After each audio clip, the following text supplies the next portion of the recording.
नमस्कार मित्रांनो, स्वागत आहे आपल्या छोट्याशा मिनी ब्लॉगमध्ये। मित्रांनो, बघू शकता पहाटेचे 5 वाजलेले आहेत आणि आपल्या कामाला सुरुवात झालेली आहे।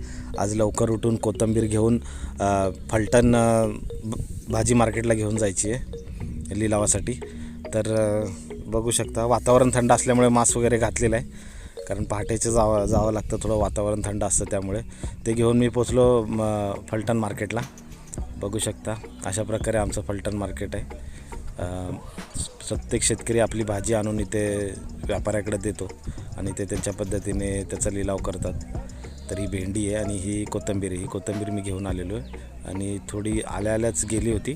70 पेंड्या आणल्या होत्या, जास्त नव्हत्या, कारण आता संपत आलेली आहे। त्यानंतर घरी आलो तर हिचं चीक बनवायचा चालू होता। तुम्हाला माहीतच आहे की आमची शेरडी येली आहे, तर त्याचा चीक बनवायचा चालू होता।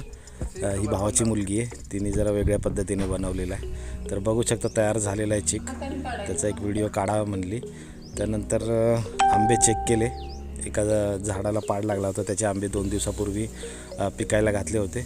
तर ते एक दिवस सोडून चेक करावं लागतं। एखादा खराब झाला तर सगळेच आंबे खराब होतात, म्हणून आंबे चेक करावे लागतात। आमरस बनवायचं झालं किंवा कोणाला विकायचं झालं तर आपल्याला समजतं की काय, किंवा खायचं झालं, त्यामुळे चेक करावे लागतात एक दिवसाआड।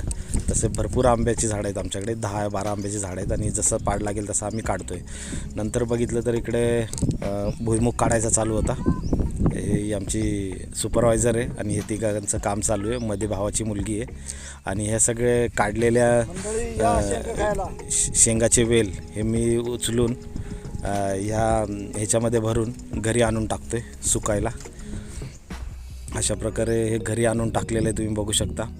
त्यानंतर जेवण झाल्यानंतर थोडासा चीक खाऊ म्हटलं, कसा टेस्ट तर छान झाला होता। सुंठ वगैरे टाकली होती तिने। तर मित्रांनो, चीक वगैरे खाल्ला आणि गुरांसाठी मका तोडली। तर मित्रांनो, व्हिडिओ आवडला असेल तर व्हिडिओला लाईक करा, सबस्क्राईब करा। चला भेटू पुढच्या व्हिडिओ।